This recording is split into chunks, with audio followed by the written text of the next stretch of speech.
Un imam de haut rang qui couche avec la femme d'un pasteur très influent, ou inversement. Dans une ville où la foi gouverne les âmes, cette idée seule aurait pu faire couler le sang. La ville de Kazanga était célèbre pour sa ferveur religieuse. Ici, l'homme se levait avec le Coran ou la Bible sur la langue, et se couchait avec la prière dans le cœur. Les mosquées se dressaient à l'ombre des églises, et chaque coin de rue portait une trace de Dieu. Mais cette proximité n'avait rien de paisible. Car si le ciel était partagé, la terre, elle, était divisée. D'un côté, l'imam Mahmoud al-Qadir. 52 ans. Grand, droit, barbe bien taillée, regard pénétrant. Il dirigeait la mosquée Al-Fayr depuis 20 ans. Considéré comme un sage, un père spirituel, un homme de paix. Les notables le consultaient, les jeunes l'écoutaient. Lorsqu'il marchait dans les rues de la vieille ville, les commerçants fermaient boutique juste pour lui embrasser la main. Mahmoud ne criait jamais. Il parlait lentement, d'une voix grave et calme, et chaque mot qu'il prononçait semblait venir d'un autre monde. En face, le pasteur Ézéchiel Bansou. 45 ans. Teint clair, silhouette élancée, toujours vêtu d'un costume blanc immaculé. Il prêchait dans un stade transformé en temple géant, chaque dimanche, devant des milliers d'âmes en transe. Son église, feu du 500, avait envahi la ville. On y dansait, on y pleurait, on y criait, on y tombait à genoux. Ézéchiel parlait avec le feu du prophète Élie, les gestes de Martin Luther King, et la rigueur d'un général de Dieu. Il avait écrit 3 livres, fondé 2 orphelinats, et ne quittait jamais sa Bible, même aux toilettes. Les 2 hommes se saluaient en public. Poliment. Cordialement. Trop cordialement. Car derrière les sourires, il y avait une tension sourde. Une guerre froide religieuse. Les sermons du vendredi répondaient aux prêches du dimanche. Les fidèles des 2 camps s'accusaient mutuellement de perversion, d'hérésie, d'orgueil. Les marchés étaient devenus des zones neutres. Les mariages interreligieux, des drames. Les enfants se traitaient de « fils du diable » dans les cours de récré. Et au milieu de ce duel sacré, il y avait une femme. Une femme que personne ne soupçonnait. Une femme qui allait briser le mur entre les 2 mondes. Myriam Bansou. 28 ans.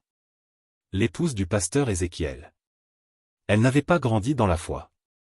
C'est lui qui l'avait sauvée. À 19 ans, elle était serveuse dans un petit restaurant de la ville. Jeune, brillante, belle au point que même les femmes se retournaient sur elle. Peau noire éclatante, yeux en amande, fesses hautes, poitrine pleine, sourire désarmant. Mais elle portait aussi une blessure intérieure que personne ne voyait. Une envie d'exister. De vibrer. Ézéchiel l'avait rencontrée un soir, lors d'un dîner avec des ministres. Il l'avait prise sous son aile, formée, baptisée, mariée, voilée. Elle était devenue la « First Lady » de l'église. Toujours bien habillée, douce, pieuse, souriante. Mais silencieuse. Et derrière ce silence, il y avait une frustration profonde. Depuis 8 mois, son mari ne la touchait plus. Il priait. Il jeûnait. Il s'isolait pour parler avec Dieu. Mais il ne la regardait plus. Ne la désirait plus. Elle dormait à côté d'un prophète, mais elle se réveillait seule. C'est dans ce vide que le feu a pris. Un feu qu'aucun psaume ne pouvait éteindre. Tout a basculé lors d'un forum interreligieux. Un grand rassemblement de paix, organisé par la mairie. Sur scène, l'imam Mahmoud et le pasteur Ézéchiel devaient prendre la parole, l'un après l'autre. La salle était remplie d'intellectuels, de journalistes, de diplomates. L'Afrique unie par la foi, disait-on. Les caméras tournaient. Les projecteurs brûlaient les regards. Et Myriam était là. Assise au premier rang. Vêtue d'un boubou blanc en soie, léger, fin, presque trop fin. Son foulard était noué avec grâce, laissant paraître la naissance de son cou. Son regard, lui, cherchait quelque chose. Lorsque Mahmoud monta sur scène, elle le vit pour la première fois. Pas à la télé. Pas dans un journal. Mais en vrai. Il parlait. Calme. Ferme. Mystérieux. Et au milieu de son discours, il croisa ses yeux. Un long regard. Sans expression. Sans sourire. Mais chargé de quelque chose d'indescriptible. Un frisson traversa le dos de Myriam. Un frisson interdit. Elle baissa les yeux. Mais dans son ventre, quelque chose venait de naître. Le soir même, elle ouvrit un compte anonyme. Elle savait où chercher. Un forum discret, réservé aux femmes musulmanes converties. Elle posta un message. Si un homme saint ressent une tentation, est-ce un péché ou une épreuve? Le lendemain, une réponse apparut. Une seule. Quand la tentation porte un visage, ce n'est plus une épreuve. C'est une révélation. Elle comprit. C'était lui. Et ce fut le début. Le début d'un chemin dont aucun verset ne parlait.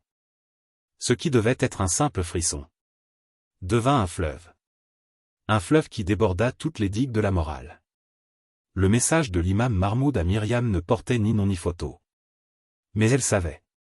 Elle sentait. Les mots étaient posés avec calme. Mais chaque syllabe semblait enlever une couche de sa conscience. Elle en voulait plus. Elle avait soif. Et pour la première fois depuis des mois, elle se sentait vue. 3 jours après cet échange, ils prirent rendez-vous. Dans une auberge discrète, à la sortie de la ville. Une bâtisse ancienne, peinte en beige, avec des rideaux vieux, et un gardien muet. Myriam arriva la première. Sous son boubou ample, elle avait dissimulé une robe en soie rouge, fendue jusqu'à la cuisse.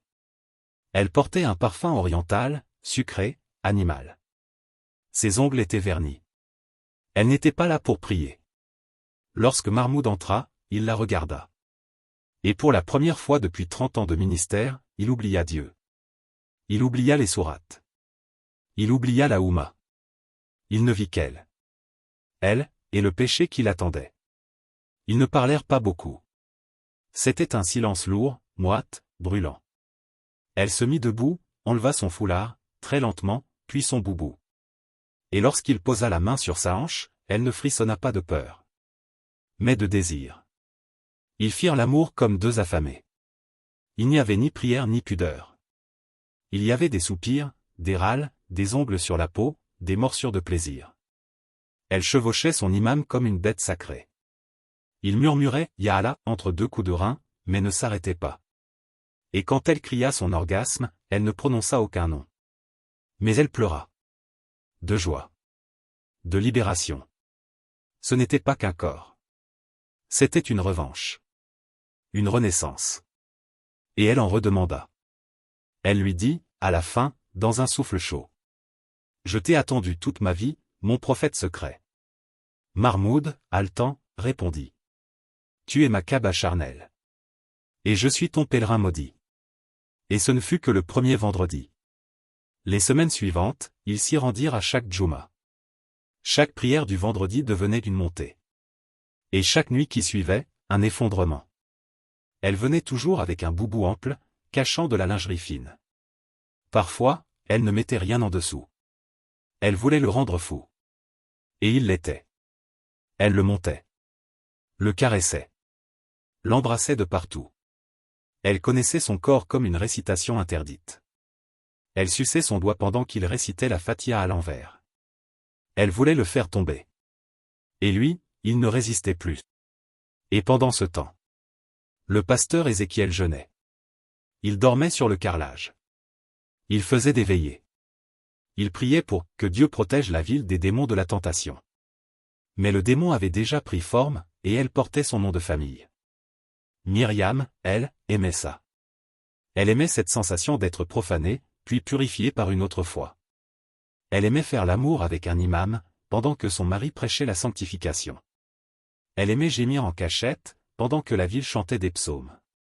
Et toi qui écoutes cette histoire, croyant ou pas? Dis-moi franchement. Si c'était ta femme, aurais-tu su la reconnaître derrière ce foulard blanc? Si c'était ton mari, l'imam, l'aurais-tu cru capable d'une telle trahison?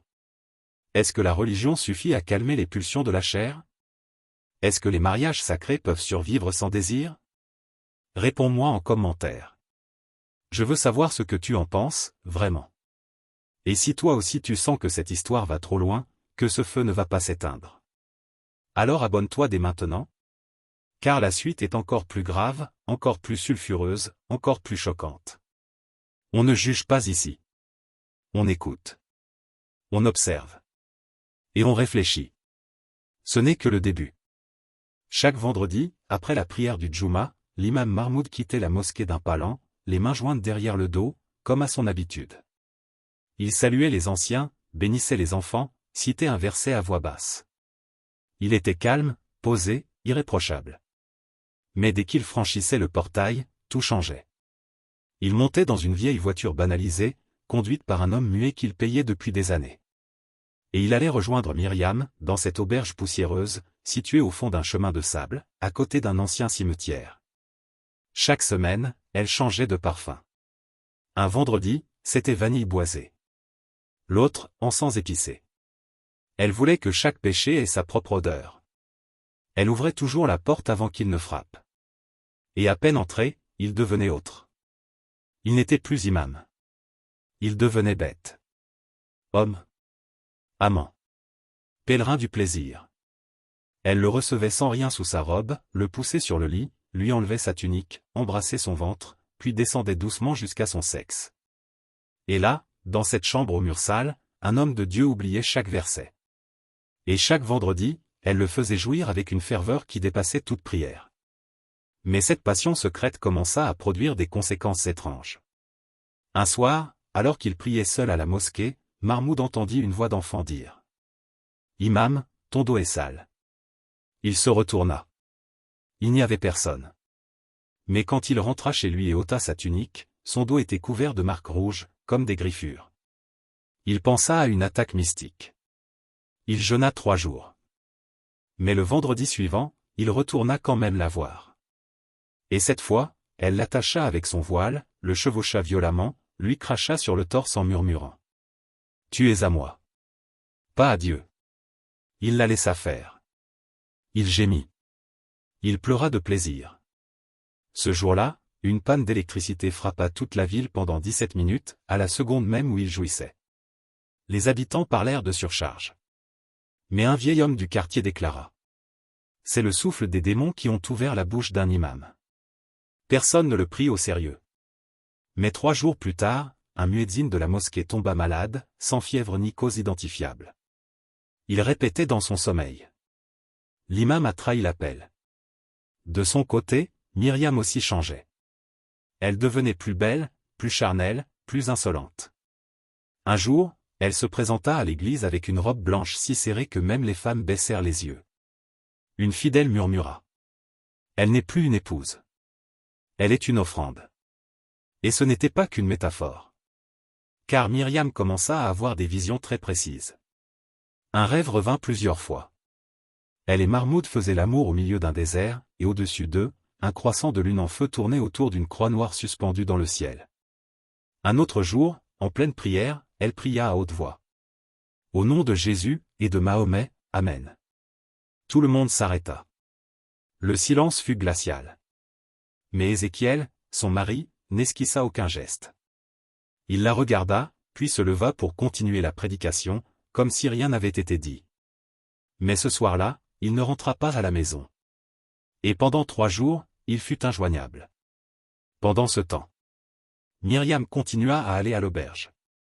Et Mahmoud, malgré ses douleurs, malgré ses doutes, revenait.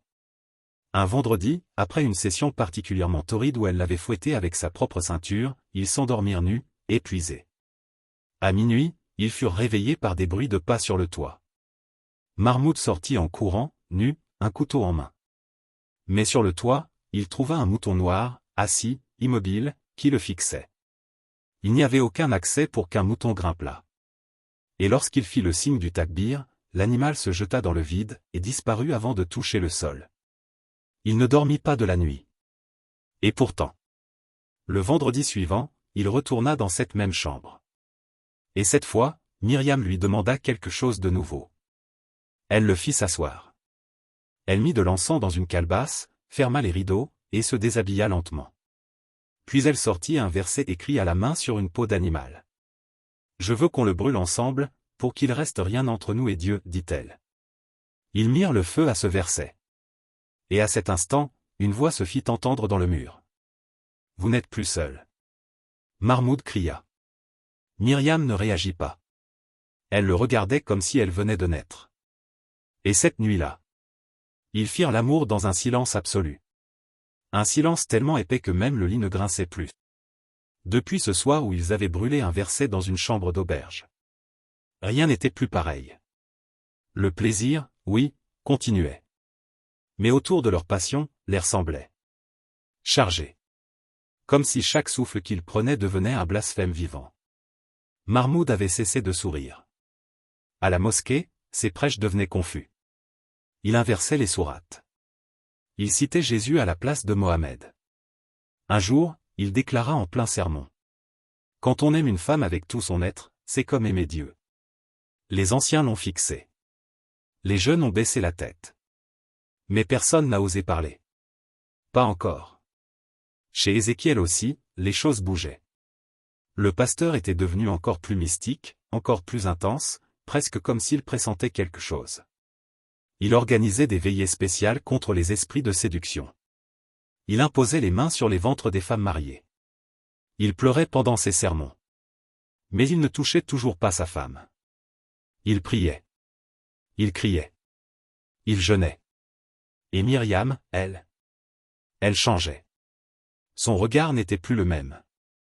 Elle devenait plus belle, mais d'une beauté inquiétante. Ses yeux semblaient briller dans le noir. Sa peau devenait plus lisse, plus ferme.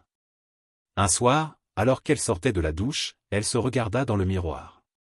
Et vit une autre femme derrière elle, nue, qui souriait. Elle se retourna violemment. Rien. Personne. Mais ce soir-là, elle entendit un verset entier récité à l'envers, dans sa propre voix.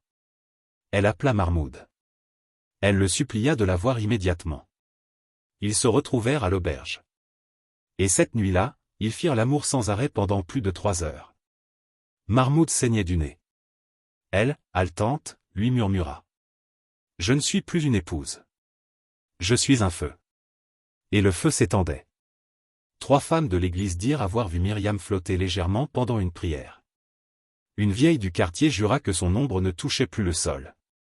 Et un enfant, fils d'un vendeur de mangue, la regarda un jour dans la rue, et dit calmement. « Maman, pourquoi la dame a une queue de serpent ?» La rumeur courut dans la ville. Certains dirent qu'elle était possédée. D'autres qu'elle était initiée par les djinns. Un vieil imam murmura même. Quand le sacré touche le sacré, mais sans loi, le monde se fissure. Et fissure il y eut. Car une nuit, alors qu'ils se retrouvaient à l'auberge, quelque chose se produisit. Ils étaient nus, enlacés, recouverts d'huile parfumée. Il faisait chaud. Très chaud. Trop chaud. Et soudain, le sol vibra légèrement. Pas un tremblement de terre. Mais comme un cœur sous la terre. Qui battait. Ils se figèrent. Puis la porte s'ouvrit toute seule. Et une brise glaciale entra dans la pièce, soufflant les bougies une à une. Ils se regardèrent. Et Mahmoud dit. « Tu sens ? Il y a quelqu'un. » Myriam, nue, se leva lentement, sans peur. Elle s'agenouilla au milieu de la chambre, et leva les bras. Et elle dit, d'une voix étrange, grave, rauque. « Je suis l'union. Je suis le lien. Je suis la frontière brisée. » Puis elle s'évanouit. Mahmoud la coucha doucement, la couvrit, pria. Mais les mots ne sortaient plus. Sa bouche était bloquée. Il essaya d'appeler à l'aide. Mais il n'y avait plus de son. Au loin, dans le silence. Un coq chanta. À minuit. Un coq noir. Alors qu'il n'y avait pas de coq dans cette zone. Le jour de l'événement interreligieux arriva. C'était une grande rencontre. Une première historique. La mairie avait prévu 2 lieux sacrés en parallèle. Dans la grande mosquée de Kazanga, l'imam Mahmoud devait faire un sermon exceptionnel. Et au même moment, dans le stade de la ville, le pasteur Ézéchiel devait conduire une veillée prophétique. 2 feux. 2 foules. 2 messagers. Mais une femme, une seule, ne se rendrait à aucun de ces lieux. Myriam. Ce matin-là, elle se leva tôt. Prépara son boubou. Se maquilla légèrement. Et à midi, elle dit simplement. « Je vais prier ailleurs aujourd'hui. » Personne ne posa de questions. Elle monta dans un taxi, sans Bible, sans Coran. Mais avec une clé dans son sac. La clé d'une maison vide, réservée en secret 3 jours plus tôt. Une maison aux murs beige, au portail métallique, sans voisins proches. À l'intérieur, un lit simple, un tapis rouge, une table, 2 bougies. Et rien d'autre. Elle entra. Ferma à double tour. Alluma les 2 bougies. Puis elle se déshabilla lentement, complètement. Et attendit. À la mosquée, Mahmoud parlait déjà. Mais sa voix tremblait. Il récitait les versets sans les entendre lui-même. Il suait. Ses doigts tremblaient. Il parlait à des milliers de fidèles. Mais son âme n'était pas là. Elle était avec elle. Et soudain, au beau milieu de son sermon, il s'interrompit. Il regarda la foule. Puis dit à l'oreille de son assistant. Conduis le reste. Il quitta la mosquée. Il courut jusqu'à la vieille voiture, donna l'adresse, et ferma les yeux tout le trajet. Dans sa tête, une voix répétait. Tu sais que c'est la dernière fois. Quand il arriva devant la maison, il hésita. Ses jambes tremblaient. Mais il entra. Doucement. En silence. Myriam était déjà couchée. Nue. Paisible. Et quand elle le vit, elle ne sourit pas. Elle dit juste. Ferme la porte. Ce soir, c'est la fin ou le début. Il la rejoignit. Et ils firent l'amour. Lentement. Profondément. Pas comme des amants. Pas comme des fous. Mais comme 2 prières qui se récitent l'une l'autre. Elle gémit doucement. Il l'embrassa partout. Il pleura. Elle rit. Puis, alors qu'il était encore en elle. La porte s'ouvrit. Mais personne ne l'avait touché. Et un enfant entra. 7 ou 8 ans. Aveugle. Il portait une tunique blanche, des sandales poussiéreuses. Il marcha droit, sans hésiter. Puis s'arrêta devant le lit. Et dit, d'une voix nette. C'est le mélange que Dieu n'a pas créé. Ils figèrent. Mahmoud essaya de parler. Mais aucun son ne sortit. Myriam mit une main sur son ventre. Et sa main devint rouge. Elle saignait. Le lit trembla légèrement. Une lumière verte s'alluma dans le coin de la pièce. Puis une autre, rouge, dans l'angle opposé. Aucune fenêtre ne s'ouvrit. Aucune lampe n'était branchée. Mais la lumière était là. Et l'enfant, toujours immobile, ajouta calmement. Il y a des unions que ni l'église ni la mosquée ne peuvent enterrer. Puis il sortit. Et à l'instant même où il passa le seuil. Le vent souffla fort dans toute la maison. Les 2 bougies s'éteignirent. Le tapis s'enroula tout seul. Et une ombre traversa le mur. Ils étaient seuls. Mais ils savaient qu'ils n'étaient plus seuls. Mahmoud se leva. Tenta de parler. Mais il ne retrouvait plus aucun mot. Comme si sa langue avait été coupée dans l'invisible. Myriam, nue, couverte de sang entre les jambes, fixait le plafond. Et chuchota. Je crois qu'on a touché quelque chose qui ne pardonne pas. Avant qu'on aille plus loin, je veux que tu fasses quelque chose pour moi. Dis-moi dans les commentaires de quel pays tu viens. Toi qui écoutes cette histoire jusqu'au bout, dis-moi où tu vis, où tu crois, où tu pries. Parce que cette histoire, même si elle est née dans une ville fictive d'Afrique, elle pourrait arriver dans ton quartier, dans ton temple, dans ta maison. Alors commande ton pays. Maintenant, écoute bien. Car voici la fin du pacte croisé. Après cette nuit, plus rien ne fut normal. Ézéchiel ne dit rien. Il avait tout su. Pas par la bouche des hommes, mais par les songes. Le jour même, il déposa sa démission, devant toute son église. Il ne donna aucune explication. Il dit juste. Le feu ne vient pas toujours de l'enfer. Il vient parfois du lit. Puis il sortit. Et personne ne le revit plus jamais. Certains disent qu'il est parti dans une montagne. D'autres, qu'il s'est retiré dans un monastère souterrain au Bénin. Mais nul ne sait vraiment. Mahmoud, lui, perdit la parole.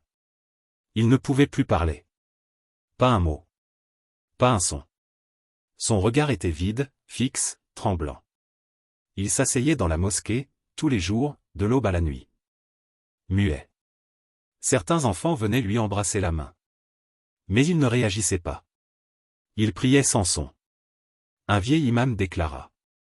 Il a vu ce que l'œil humain ne devait pas voir. Son esprit est bloqué entre 2 mondes. Un jour, il écrivit sur un bout de papier. Je n'ai pas regretté de l'aimer. J'ai regretté d'avoir perdu la parole pour ne pas pouvoir la nommer une dernière fois. Puis il brûla ce papier. Et depuis, il ne bougea plus. Quant à Myriam, elle disparut.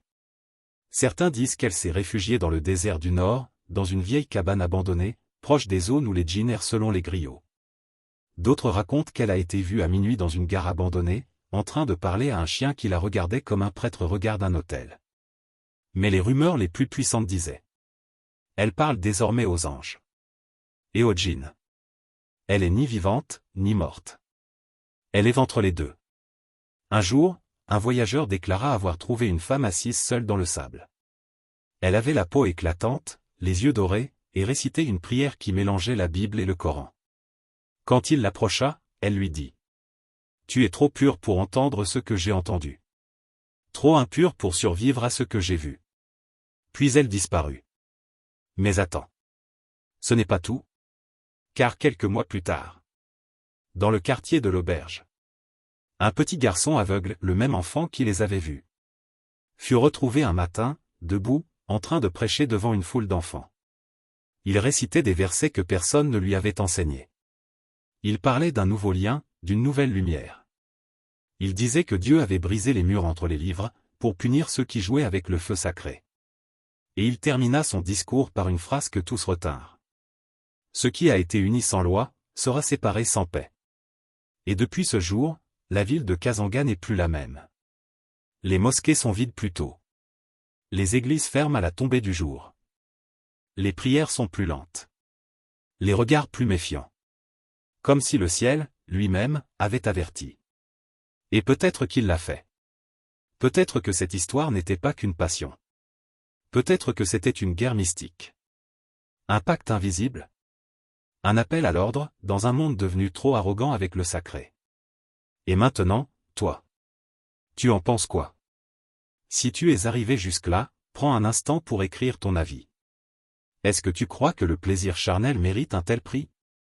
Est-ce qu'aimer quelqu'un au point de mélanger deux mondes sacrés est un crime? Ou bien, Dieu pardonne-t-il tout? Dis-moi tout en commentaire. J'ai hâte de te lire. Et si tu veux ne rien rater de la suite des histoires qui brûlent et dévoilent ce monde caché, abonne-toi.